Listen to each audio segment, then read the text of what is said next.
student and practicing and everything is, like, where does my comfort level with these tools, where does digital, analog, and how do they kind of go back and forth? I was able to find a few artists when I was starting out, but I think, Chris, when we were students, it might have been an undercovered kind of thing of early days of digital painting and tools. Like, how do you kind of hybridize it, and how do you create a system that worked for you? Well, and I think the funny thing is, in so much art and illustration too, you realize how much process defines your aesthetic. And like, I mean, it's not, you're not driven by the process per se, but the process you develop is hand in glove the work you make. I found, like, you want to find something that's just harmonious with the way you already think, harmonious with the way you already work. Very much, yes.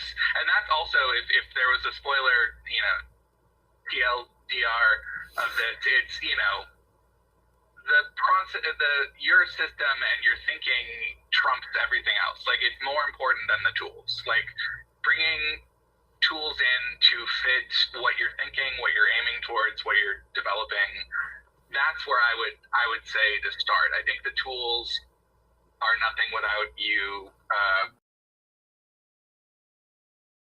I also think that looking at artists, for me, looking at comic artists helped me figure out a system that made sense to me, of like line drawing and then color and then shape design.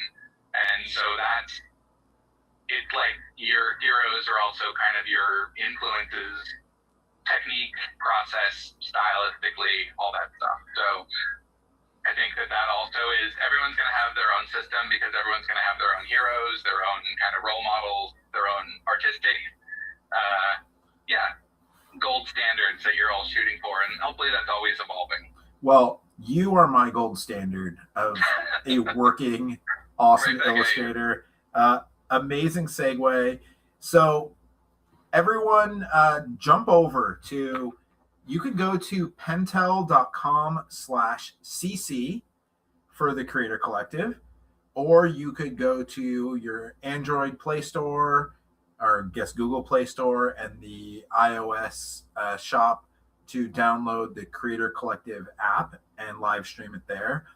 You could also jump over to our YouTube channel and participate in the discussion. Owen will answer almost any questions you have, no matter how personal or revealing. Really, that's why we're doing this. So we're going to jump over in just a minute here. So again, go to pentel.com/cc, and we will see you there. It's going to be awesome. So let's do this. To be continued. We'll see you all over there. To be continued. Cool. All right. Take care. Thanks, buddy. Bye.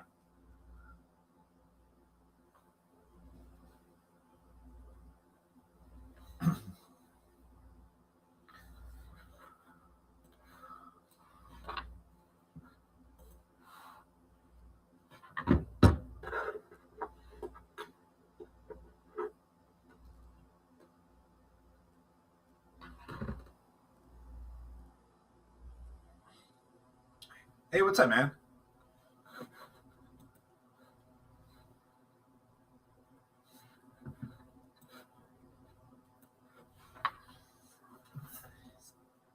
Seemed to work out.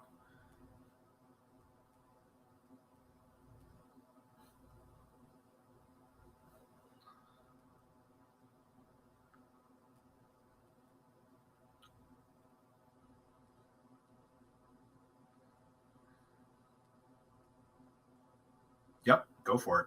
That's all you.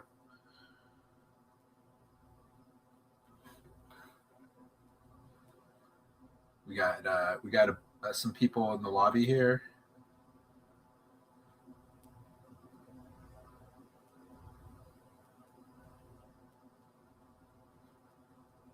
So just take down the title card and jump right in.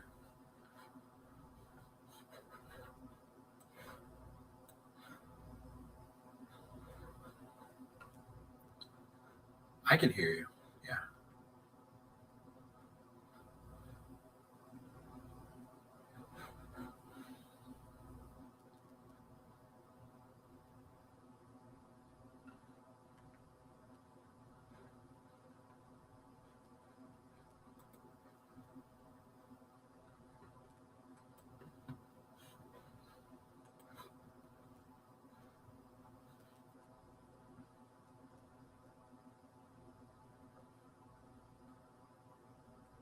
Oh, oh, and I still have your placeholder up. Wait, no, wait, do I? No, I don't. Go for it.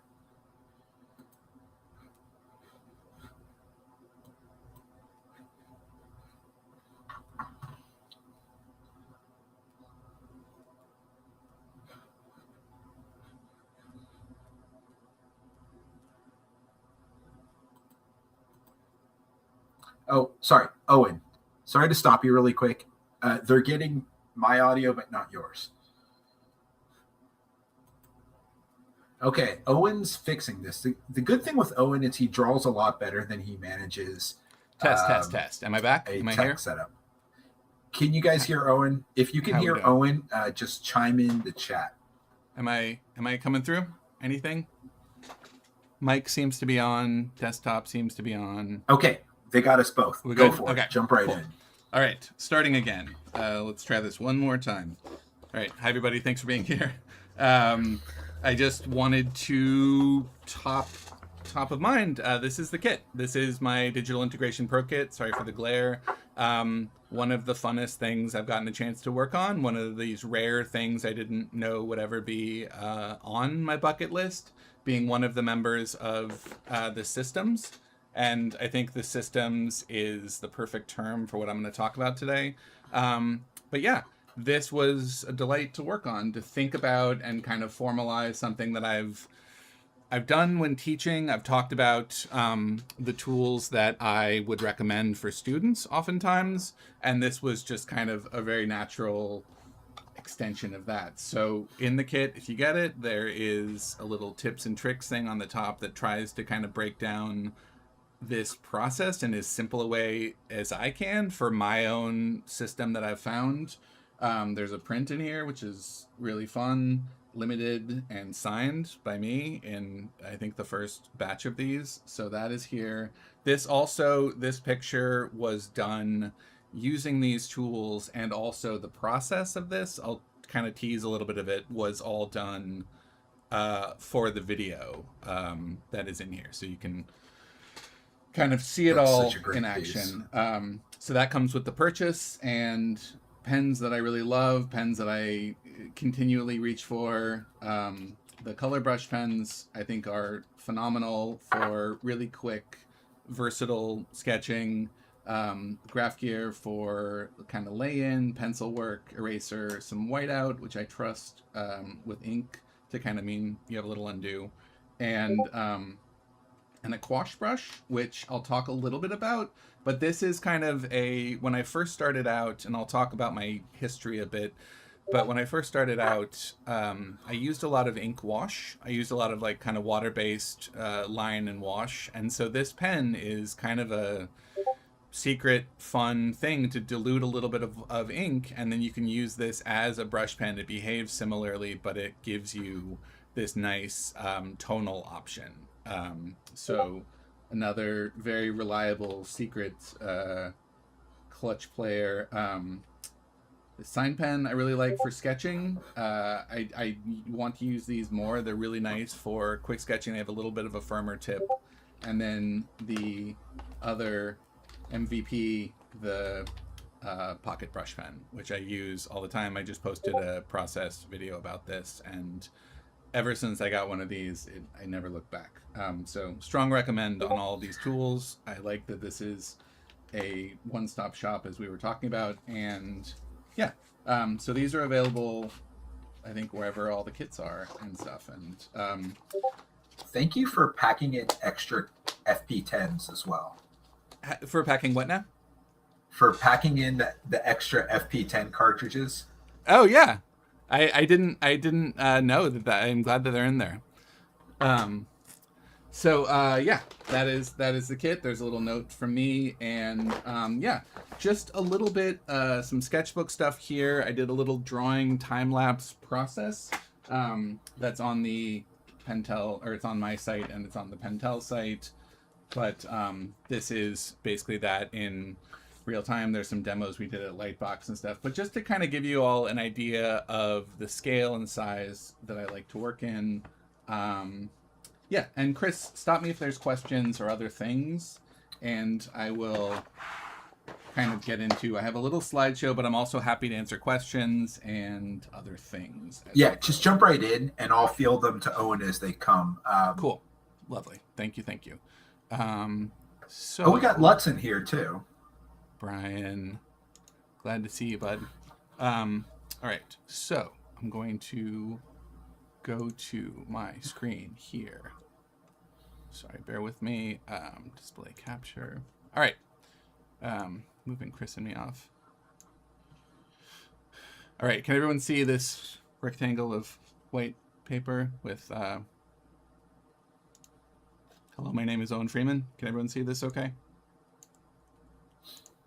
Cool, great. All right, so forgive me on the technical side here. I'm trying to kind of make all these things float in a comfortable way.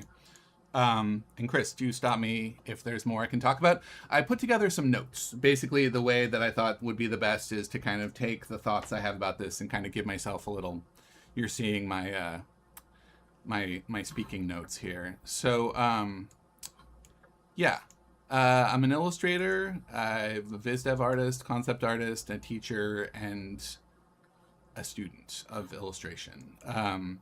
And I feel like this is a joke, not joke, but all of these things to me are kind of work study. I feel like it sounds very corny, but when I started as a student, I was like, this is the funnest job, and it's really interesting to try out and experiment with tools, figure out how to kind of communicate and how to get things across. And so being an illustrator was kind of the work study for that. That was kind of the... I need to figure out how to continue doing this and make money instead of losing it. So that is kind of my introduction to myself. Today I'm going to talk about a couple subjects, what I do, how I started out, and stuff I've learned. This is sort of, we're going to go kind of as fast as possible, but I'll be talking about all these things through the lens of digital integration kit and sort of how I got here, what I've been thinking about that led me to this kit, the things that kind of influenced it, and then also, yeah, kind of things that this have helped me break through. So, and also please ask questions in the chat. If there's things I can kind of digress on or expand on, please let me know. But this is sort of the plan for this talk. All right. So I am an illustrator. I make pictures for money. That's the job. And it's communication. It is the job that I've found it to be is people that don't know quite how to make an idea look like a thing. That is our job. That is Chris and all of our illustration fellows. Our challenge is, what does this look like? What could this look like? That's the search. That is the communication. That is the challenge. And Chris was talking earlier about sort of the magic element of it and stuff. And I think that for many of us, the finished pieces kind of become a technical exercise. But to me, the unsung behind the scenes are that each of these pictures came from a bunch of smaller pictures. And each of these ideas was the product of a search, kind of looking for things, like trying to figure out, because I don't know any more than my art directors do what something is supposed to look like. But I think that searching and being like, this is for National Geographic, what are some options? What could this look like? This is for the Daffy Porky movie. Like, what could this script look like? For the Spider-Man poster, what are some options? And I think the search is kind of, again, this is, forgive the cheesiness, but it's kind of, the search is a little more important to me than the destination. It's kind of like figuring out a way to look around and try and find things and explore. And so I think that these are kind of like, to me, I always like seeing artists process their thumbnails, their sketches, to get a sense of how they got there and what their thinking is. And I think it's really exciting because if you can do this, then the final product is, you could do this all day, right? You could make lots of other versions of these from other sketches and stuff. So it's kind of a fun way to look a little bit bigger than one final picture. Let's see again. So the search, a few more kinds of sketches. When I look back over my portfolio, when I'm pulling things together to make this talk, I was like, this is still the closest to me to like the ether, the kind of the potentiality, the multiverse of like illustration is usually in the sketches. Chris, I don't know if you feel similarly, but like this is kind of all these perspective possible timelines that didn't end up getting made but could have is, I don't know, that's the closest to the magic of it. I consider at the thumbnail phase, I consider my pieces to be 90% done. Yeah. Good thumbnail, you're done. I mean, like really good thumbnail, then you just have to not drop the ball. Exactly. Yeah. So that's kind of the lead into this is exploration, and I want to link this back to the kit a little bit and talk about how the search can also happen. You know, it can happen in different mediums. It can happen in different kind of levels. But basically, like, you know, going and sketching from life, coming up with conceptual kind of idea, composition sketches, things like that. This is all exploration. And also, I think in this process, like, you know, the sort of the different stratas of searching help me, you know, going and drawing from life can help me get better at thumbnailing from my head. Going and sketching on location kind of makes my inventive environments that much more grounded, that kind of thing. And so I wanted to kind of connect these dots and put these together, that these are the tools that I included in the kit. These are not everyone's, you know, holy grail, but to me, these were tools that when I need to sit down and time is crunched and I need to conceptualize or I need to come up with sketches for a client, these are really reliable communication tools for exploring value, line, shape, kind of depth. All these different ingredients are included in this kit, which I'm really, again, hope everyone gets a kick out of. So I'm going to talk a little bit about thumbnails. I think I'll pull up a quick video here that I have for thumbnails. Your thumbs are amazing, by the way. You do like my favorite thumbnails. I'm very flattered. I find it to be ideally like a Zen kind of state eventually, like when you kind of get flowing. But I think it's really the quantity over quality kind of thing. Like you just keep searching. It's a search. Sorry, I'm trying to find this video really quick. When you do a thumbnail, what are you trying to kind of pin down? That is a great question. Let me pull up this video and I'll talk about it while I'm looking at it. Can everyone see this video here? Hi, everybody. This photo. Is that showing up, Chris? The thumbnail demo. Okay, so this is me using a ballpoint and Pentel color brush pen. Thumbnails are, they're almost like writing in a way. Like I think it's like if this was my first idea, this was for this like detective vampire kind of idea, and these are, you can tell they're really small. I wanted to show this with the pens for scale and the timer and stuff. But I think that they're kind of a bit like taking notes. They're like jotting down notes. I'm like, all right, well, this picture has a little hint of benches in a train station, and then this is another kind of a train station here, and then I like the benches, and so I'm going to sort of keep extrapolating on that idea of what is this train station, and each one of them is kind of a search for more information, and then hopefully something that is compelling, something that feels like I haven't really seen it before, or it just is, something that just feels like it gets the idea across and is also, by the time I get to thumbnail 12 or whatever this is, I have a better sense of the world. So I talk about this a little bit in class, like, you know, the more I know about the world, the more confidently I can kind of start to bring in details. So these are tools, like this is the pocket brush pen here.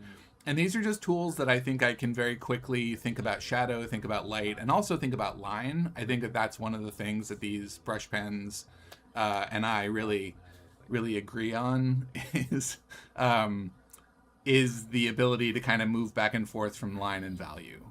So, Trying to find it. and I think, again, just like something that kind of clicks. I don't know, Chris, do you have like a thumbnail goal? Do you have something that you think about when you're doing them? I mean, I think like the real magic in thumbnails is it's like the first moment something abstract becomes something tangible, Right. right? Like you're taking something that exists purely as an idea, and you're it's like a little test, right? It's like, Right. okay, is this thing in my head actually viable? But I think the two things I try locking down are what are the elements at Mhm. play, and how are they composed, Right. and that's it. Like if I could get value in there, that's a bonus. And I think Yeah. that's going back to like the color brush. I think the color brush, like you were saying, allows you to knock in like the shadow shapes really easily. Mhm. But I also, did you put in a gouache brush in your kit? There I it is, did. right? Yes. Yeah. Yeah. I think using the gouache brush with the pocket brush or the color brush lets you also knock in midtones Right. really well. So Yes. I kind of, if I could hit shadow, midtone, highlight, to me, that's like all the information I need. 1,000%. No, I completely agree. And I think that is kind of where I'm going to sort of zoom out 1 degree here. I think that if I can give any advice from this kit, it's about kind of detaching yourself from any one media and start to think about the larger goal. So for me, it's kind of like getting a sense of lighting, getting a sense of visual interest. And that can be done traditionally, it can be done digitally, it can be done somewhere in the middle of all of those things.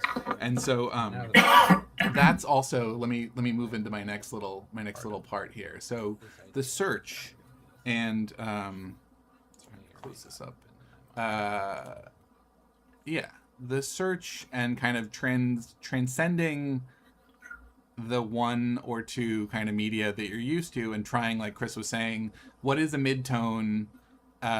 What is a good thing for midtone? And maybe sometimes it's in a gouache, maybe sometimes it's digital. You know, so maybe sometimes it's bringing your line drawing in and bring in some halftones and moving back and forth. So systems. I'm stealing this from my friend Sam.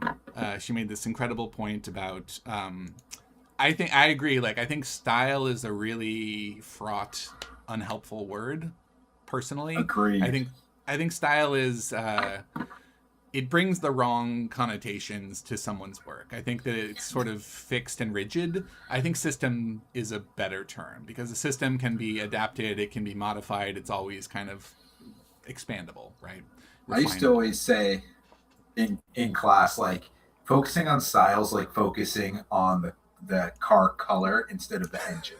Exactly. Yeah. I mean, it's I get why people use it because it feels personal and it feels kind of like rare, I guess. But I think that it also is a system nevertheless. I think we all are borrowing from who we learned from. We're all kind of standing on the shoulders of who came before. So to me, system is like a less it's less loaded as a term.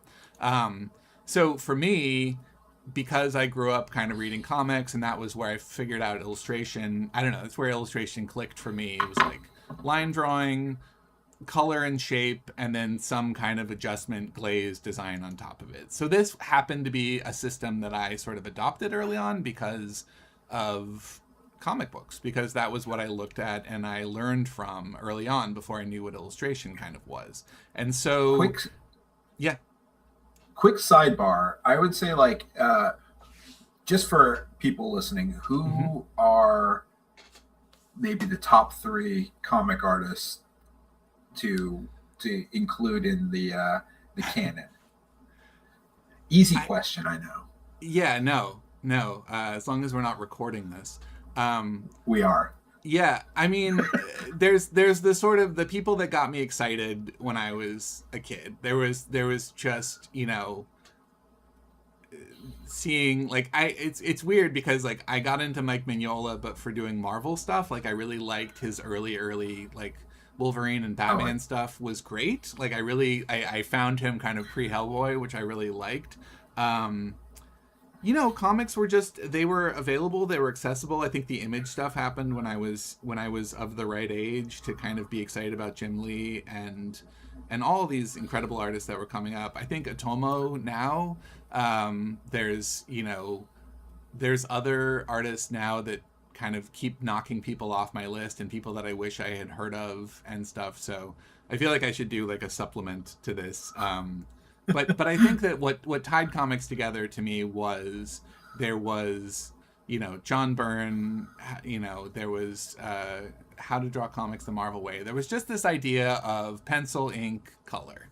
And as a kid, I just kind of imprinted that pretty deeply. So even now doing illustration, and I think also the illustrators that I first kind of discovered, I thought were comic artists. Like I saw James Jean, Yuko Shimizu, and I saw artists that I kind of thought had this comic book quality that I resonated with. So for me, just as a system, and I talk about this a little bit more in the kit, and this is kind of how these tools are used. I'm using pencil, line work, a little bit of digital after I scan it in, flats, which I can kind of show another little demo of.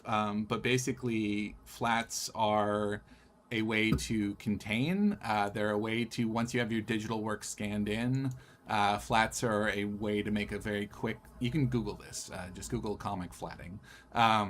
You kind of create fields, and then once you have those, you can then kind of use them as quick sort of masking containers and start to paint into those, and then that can play with your line work and other things. So this just happens to be a system that has held up over time. It's kind of held up the test of time for me. And I will bring up a little bit more of the Pro Kit here in a second to kind of show you all what that could look like. Give me 1 second. And Chris, if there's any questions, let me know. Yeah, if anyone has any questions, throw them our way.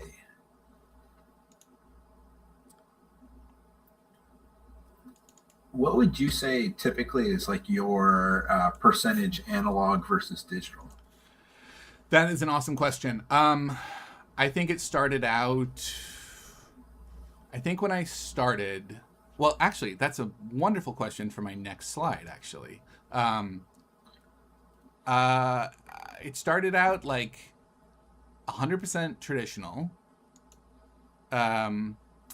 Obviously, when we're growing up and kids, we work on paper. And then I started kind of liking digital, not really knowing how to do it. And then art school was kind of this fun crash course of just figuring out experimental things. Currently, I would say it's maybe 30-70. Like, I think that most of the things I've done recently have been done on paper. And then scanned in, because I feel like it holds the structure together, and I feel like traditional inks just kind of add a level of structure and a level of consistency that I really like. So maybe 30-70, but when I was starting out, it was probably more like 70-30, like a lot of analog and then a little digital touch up. So for instance, one thing I've noticed with your work is, and just the way you are as a person, you don't seem to really make a strong distinction between analog and digital. You seem to treat it as one holistic process. It's a means to an end. Thank you. Yeah. That could just be the title of this talk, is like, holistic means to an end. I think that the siloing of I'm a digital artist, I'm a traditional artist, I've never found that helpful. I think that the artists, I remember like Ashley Wood was an interesting artist, and I remember reading about, or like Martin French, there was artists that I looked at that were like, I did an ink drawing, I scanned it in, I printed it back out. Ashley Wood would do paintings, print them, paint on top of it, scan it back in. And I just was like, that seems logical. That seems fair. I don't think there's a purity test to kind of how you get things done. I think the results are the results. Yeah.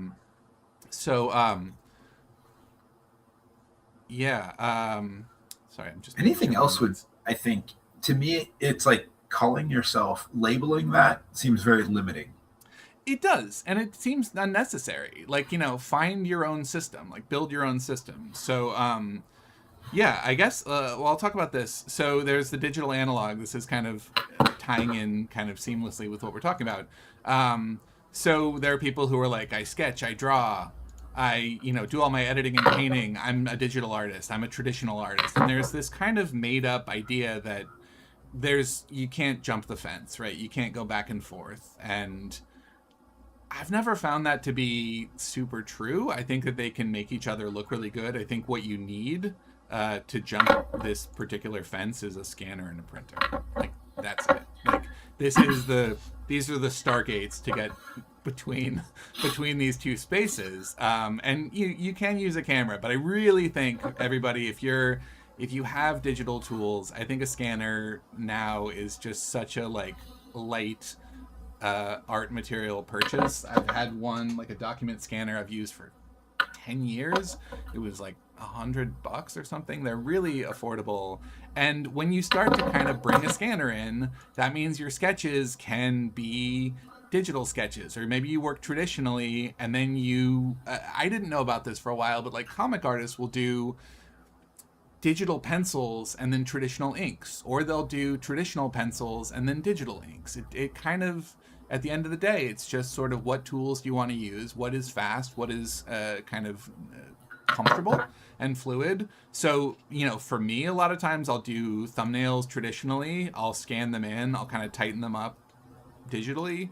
Once the sketch gets approved, I'll print it out and do more of the drawing, painting, the full-size artwork on paper. I'll scan that back in and edit it. And I think that this is my favorite hybrid system. And so I think that, this is not a prescription. This is more just like they can all play together. You can bring traditional textures in, see what they do, experiment around, create some interesting chaos, take a drawing that maybe looks good on the screen, print it out, do some inks, do some watercolor on a digital line drawing. All you need to kind of get things out is a printer.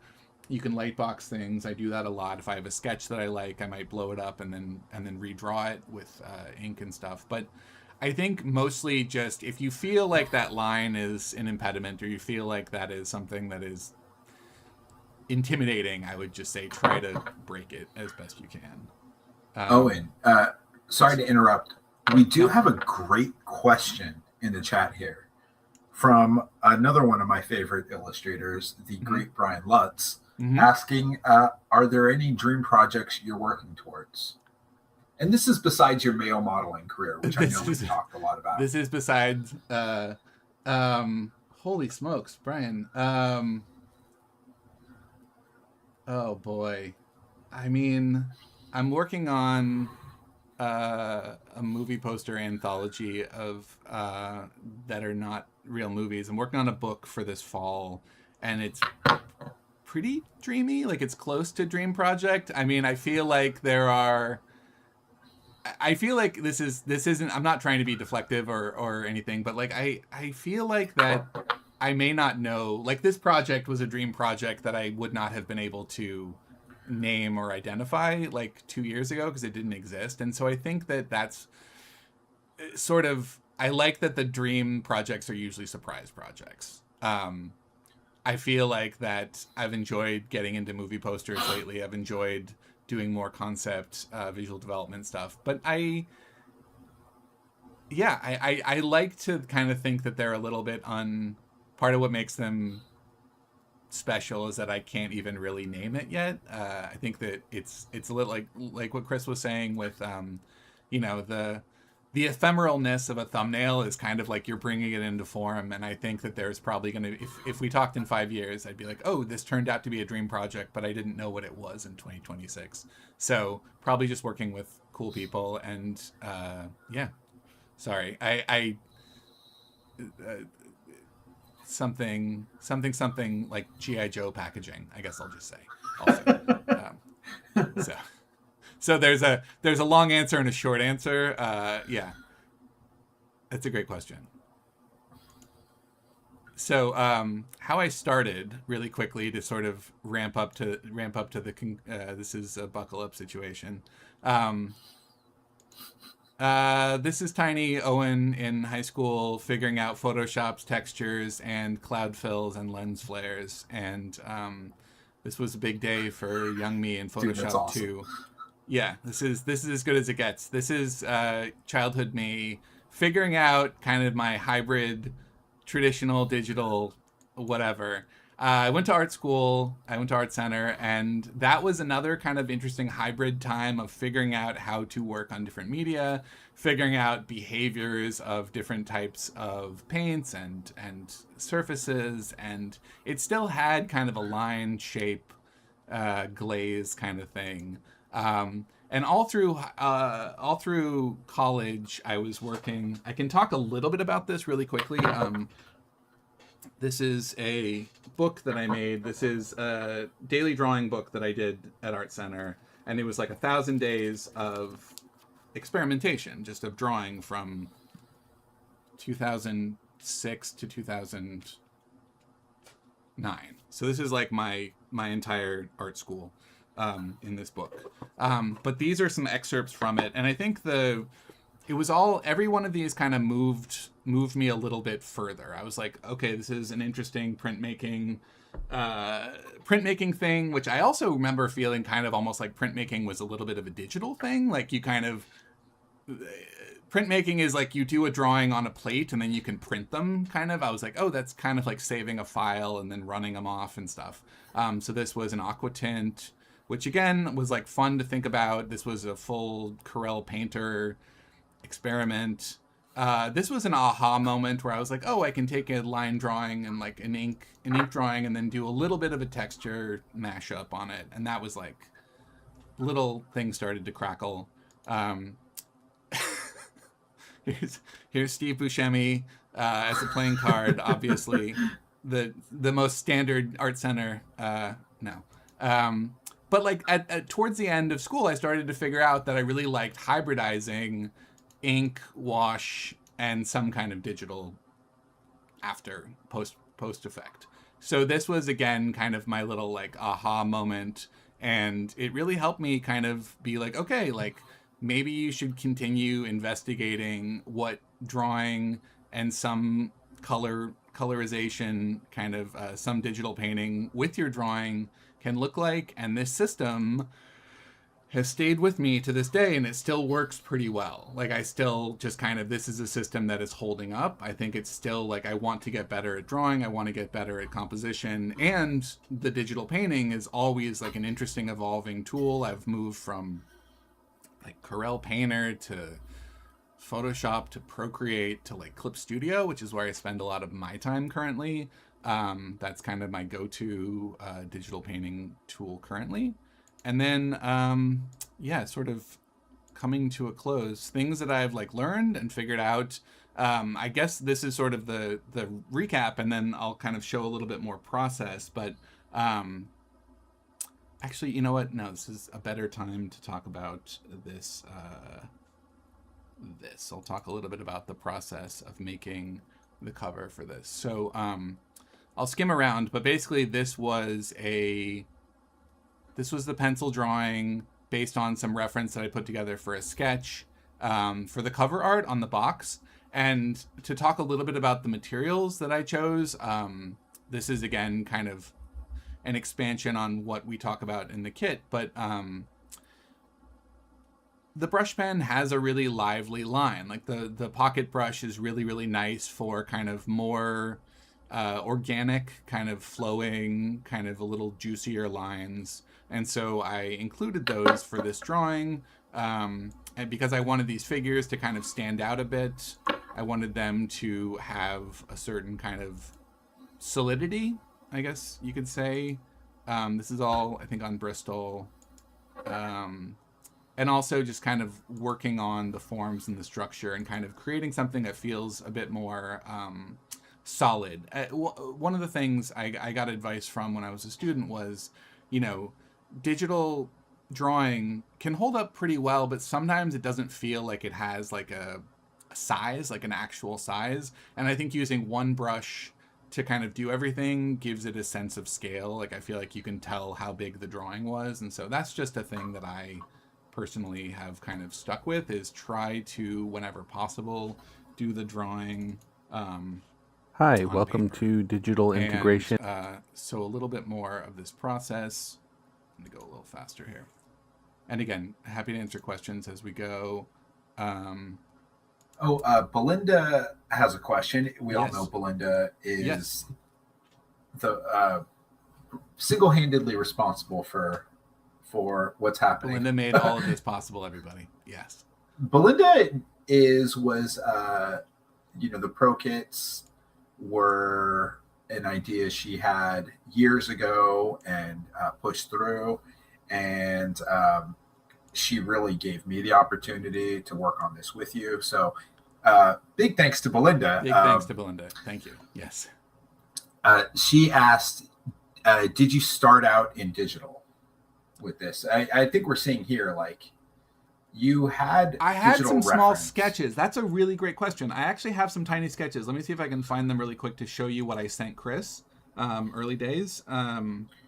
Because I should say, this is hilarious, is we had 6 artists working on the Pro Kits, and everyone's just like totally doing their thing. My art direction was very loose, and Owen is just giving me like sketch after sketch, and I'm like it's just so funny, like how professional he is, and more professional than he needs to be. I appreciate that. It's appreciated. Whoops, that's not what I mean to do. Sorry. This is not even gonna work. This is old Photoshop. No, get out of here. Sorry, how embarrassing. This is going to be a very quick kind of teaser of. Oops. No. Oh, are we seeing NDA stuff here? No, you're seeing hiccups in the process of not being able. Okay, here, I'm just gonna put this in Clip Studio, and then so these were my sketches. These were my early days. Some ideas that I liked that were kind of monster based. I was trying to think about this traditional digital kind of hybridy thing.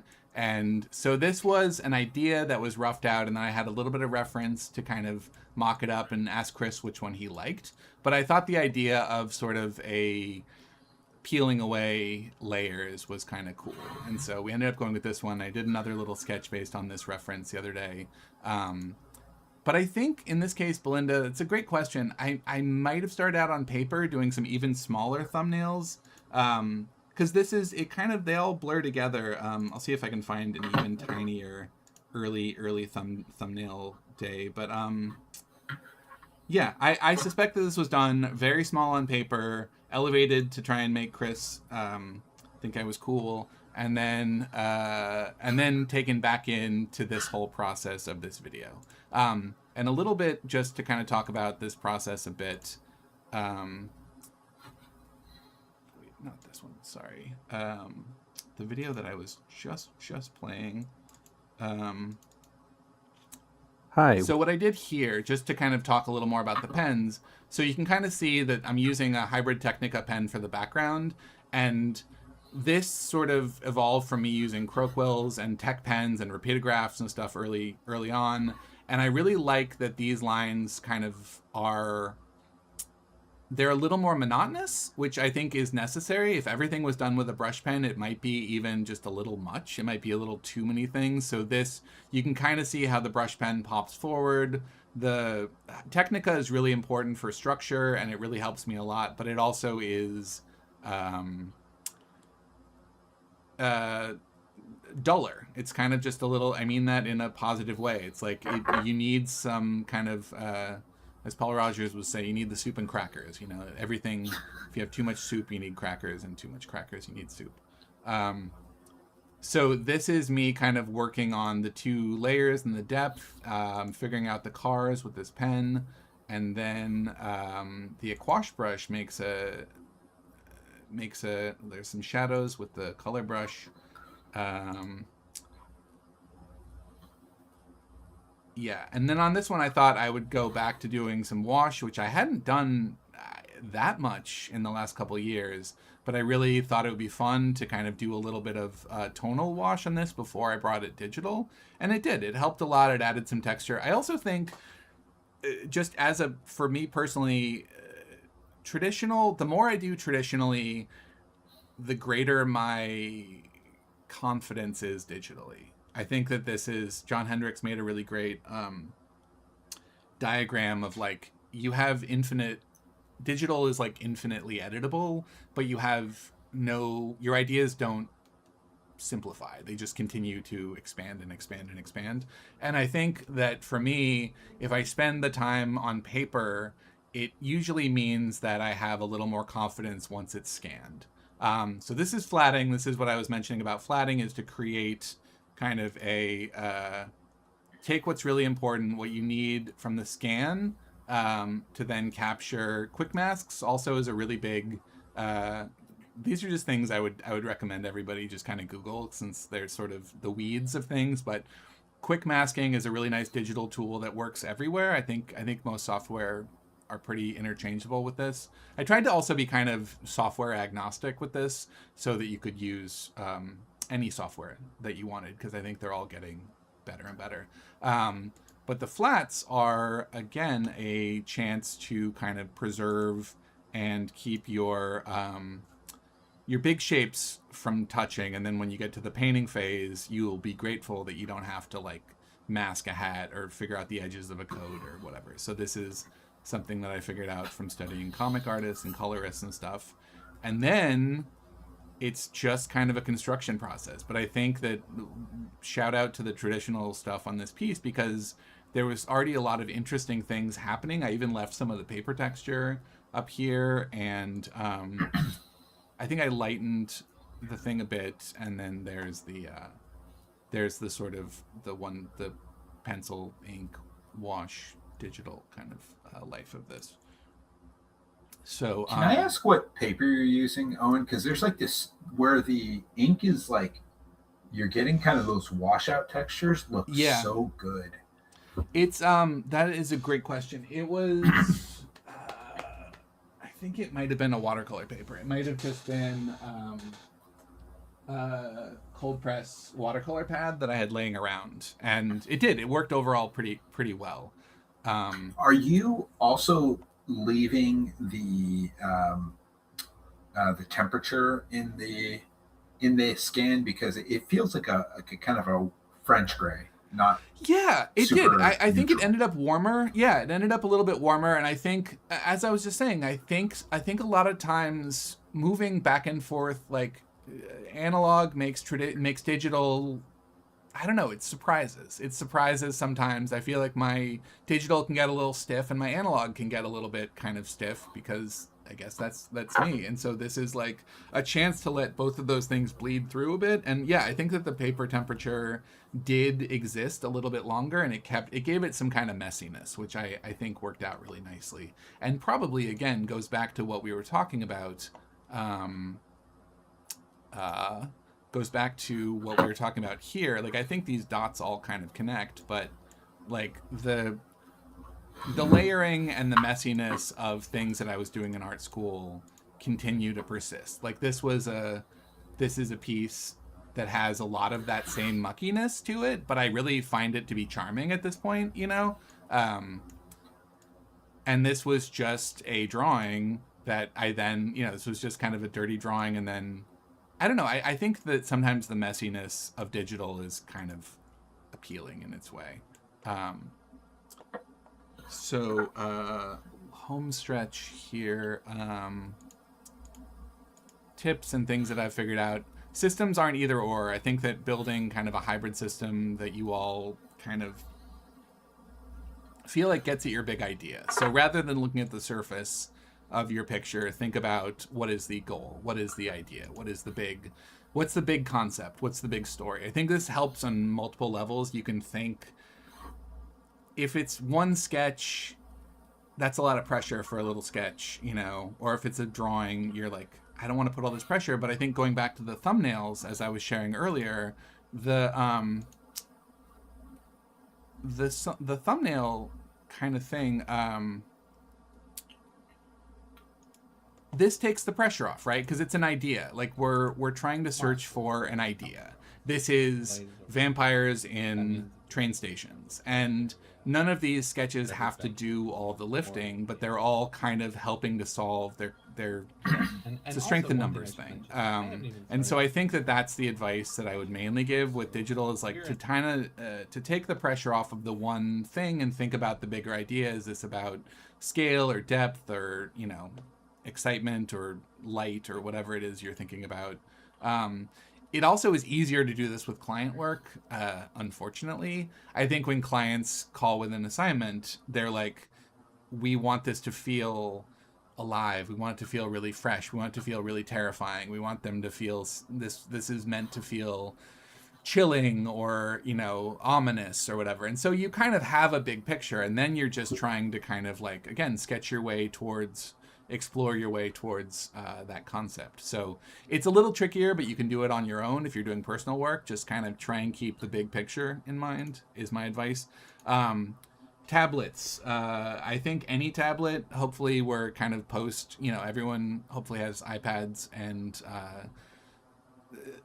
Intuoses or whatever. There's such a accessible level of tablets and pens. Little things that I also really like. I'll switch over to my my desk really quick to show you all these guys. These guys are really fun. Little hybrid tools, like little shortcut keys I use a lot. I feel like this video got a little distorted for some reason. These are all different remotes. There's also another one called a TabMate, which I really like, but I would definitely recommend finding yourself something like little that sort of can replace a keyboard and can give you some interesting shortcuts. That's one thing that I would let's see if I can get this fixed.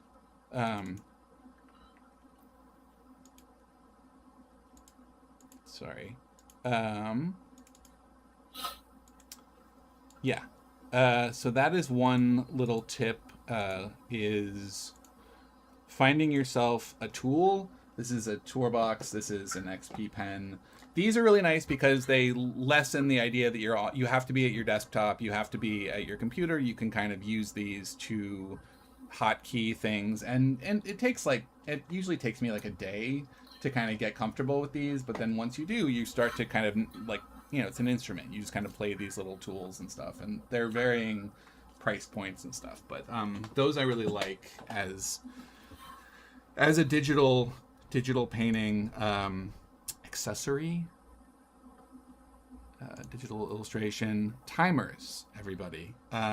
This is just, again, a personal thing with my system, but I have a lot of different timers, and I really enjoy having things that can just, instead of making my job an 8-hour day, it's like, you know, 110 minutes, you know, or you can have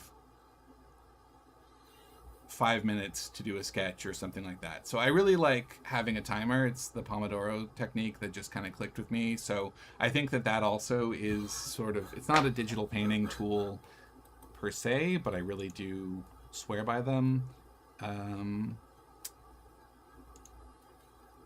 Flipping your canvas and grayscale checks. These are like the last couple things that I would definitely say are the two life-saving digital techniques, if you all don't already do this. Taking a hotkey. These are like things that I have on. Sorry, I'm just opening up this print artwork really quick. This is kind of probably a too big one. But when you get stuck on something, or you've been staring at something for a really long time, whatever. See if I can find something smaller.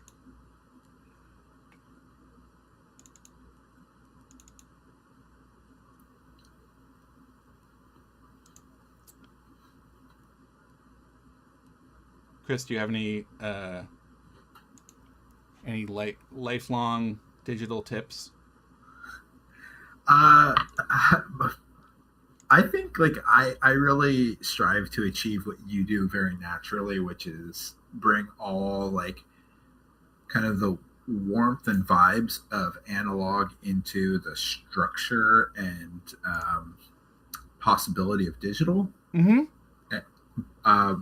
What I've been doing recently is like just using the aquash brushes and doing very large kind of texture washes and just it's so basic, but just like taking a texture wash and throwing it over my digital work is like such a cheat code to like make things feel natural. Oh, it's so great to have just a glaze layer over things. And you can do that in or out of digital and traditional.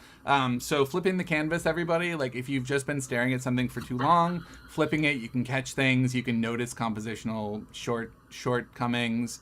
And then if you are working on something, this is always my advice to everybody, is just make a grayscale adjustment layer. This would be easier if this wasn't such a weird sketch, but in Clip Studio it's a hue saturation, but to make a grayscale check to kind of, for me, to put on top of everything and just to say, okay, how am I doing on here? Is this reading? Is this clear? And then, again, flip the canvas, check it in black and white, and just make sure, because this is how a stranger would see it, or, shrink it down and look at it as someone might on their phone. And then you can come in here and you can even adjust things, tone curve. So adjustment, like things that I would definitely say to Google, because we're getting almost out of time, but like, adjustment layers, non-destructive things are really nice to kind of experiment around with things. And you can also do the grayscale check and then fix things underneath and then see. That's usually a way to kind of, for me, to avoid just getting too hypnotized by something. And those are my tips. I think that is my whole entire talk, everybody. Thank you very much for the time. Is there anything else, Chris, we can touch on or cover? Does anyone have any questions for Owen? I feel like I can talk a lot more about the kit. What can I talk about, Chris? Well, okay, so I mean, just some questions I have for you is like, if we're talking about digital process, I mean, obviously it's very personalized, but who are some artists you think do some really interesting hybrid processes to look at for like possibilities? Okay.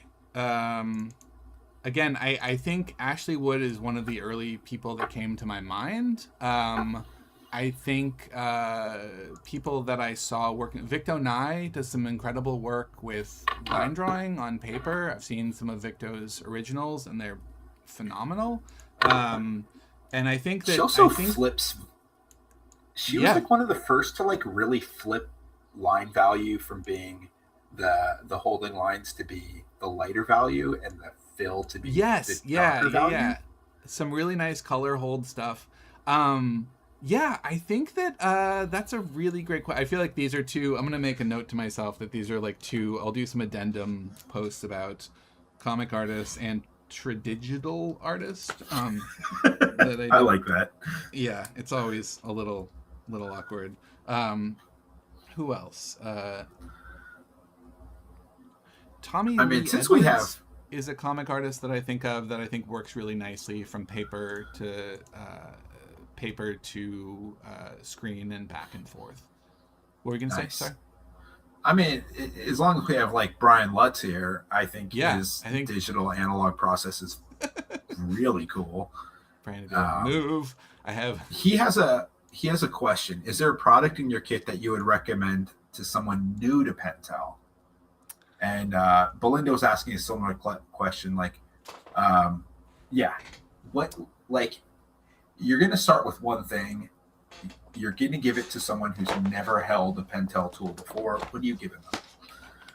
If someone had never cracked open a Pentel kit before, I think that people would have a lot of fun with the sign pen. I feel like the sign pen is kind of it's like a pen. It feels familiar. I think that the sign pen, sorry, everything's tipping over.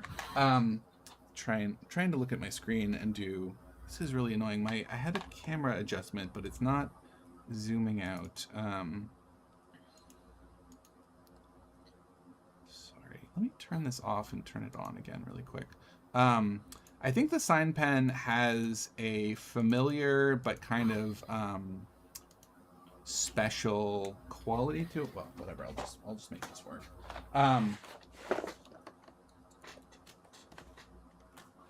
So the sign pen you can treat as kind of a felt tip. It has a really, really nice, I think the thing that we're training with brush pens and everything is just trying to figure out kind of hand control, but this is it's not as untraditional as a brush pen. So I think the sign pen would be a nice kind of entrance point because it's a bit like a marker, but it can still do a lot of the things we've talked about.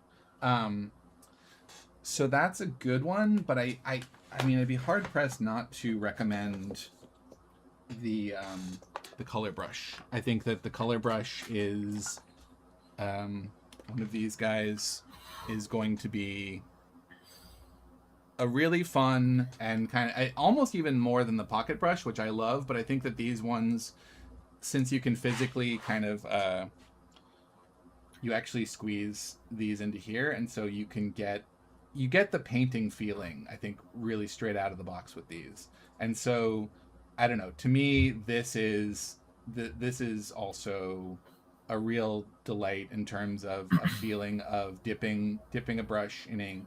And also, these, it's so rare to be able to just say, like, oh, I'm thinking about a composition, but in this composition, it's nighttime, and then to be able to 5 seconds later, just kind of blot everything out, and so you can be like, this is the point of the story is solitude, it's quietness, it's whatever. So this is probably the short answer is this one probably. I was in Alaska a couple weeks ago showing people these tools, and I showed one person the color brushes, and she was like, I have found my artistic soulmate. It just blew her mind, and I had the same experience. They're incredible. And again, just the ability, the fluidity to kind of have a system where you don't have to draw lighter because your pen can't cover the whole screen, cover the whole field. I agree. I think these have always made me kind of a better, more exploratory artist. And again, they're fast. I think also just attention span alone. Like, I really love that these things work in such a quick way that you don't have any excuse not to keep sketching. You're not going to run out. You don't have to break your train of thought. And again, the ability to just load up a bunch of ink. I even sometimes use a little pool in here to kind of try out large value shapes and things like that. So probably this one, short answer. I would say grab one of these in a size that you like. They're refillable. They last a really long time, and even when they start to show their age, they turn into a different interesting brush. But I like the refillableness of these guys, and they're just really reliable. Well, luckily, anyone buying your kit does not have to choose just one tool to start with. Exactly. I've saved you from that pain. All the good stuff. I actually just knocked out a page myself while we've been talking. Awesome. In my figure drawing book. So lovely. This is me right now. Yeah, buddy. I'm giving Chris the stage. Just doodling around with the color brush. Amazing. Cool. Anybody else? We're at our 1 o'clock point. Is there anything else I can answer? Anything else anyone's dying to hear about? Well, I'm going to do a quick plug for you. Owen's kit can be found in any of your favorite independent art stores. If they don't have it, tell them they need to get it. It's also available at pentelarts.com or pentel.com. And you have a coupon code, I believe. Oh, I do. That is such a good question. Belinda, if anyone else can get to it faster than me, please do. Owen 30? It's Owen 20. Owen 20? I don't know. It's Owen something. Just type Owen and keep typing in numbers until you get a discount. Sorry, I will put that on my supplemental post. It also should be on my original. If you go to my Instagram, I think there's a post about the kit that has it on there. So try that one first. And thank you all for, again, supporting and thank you, Chris and Belinda and everybody for such a cool. Yeah, shout out to Belinda, Jason, Brooke, Chris Lee, everyone at the Pentel team for making this possible. Yes. Owen is too modest to say this, but you could follow him on Instagram at 24-hour emergency. Is that correct? That is correct. Yes. I will put that in the chat here. His Instagram is as inspiring as it is demoralizing. He's been doing just unbelievable work. Too kind, Kaylor. I need to get you on all the Zooms. I'll be there. All right. Well, check out Owen's kit. Follow Pentel, follow Owen, and pick one up. I mean, honestly, this is like, for me, this is such a game changer, and it's something no other art company is doing. So, yeah, I can't wait for wave 2. I hope there's more of these that I can get to collect and see all my heroes. So I can't wait. Yeah, dude, thank you so much for awesome.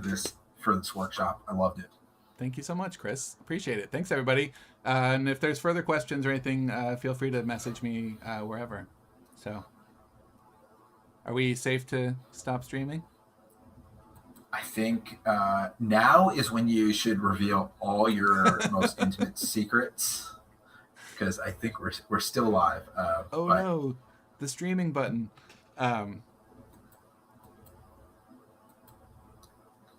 Okay, it's muted now. All right, we're all set. I think we're good. Okay.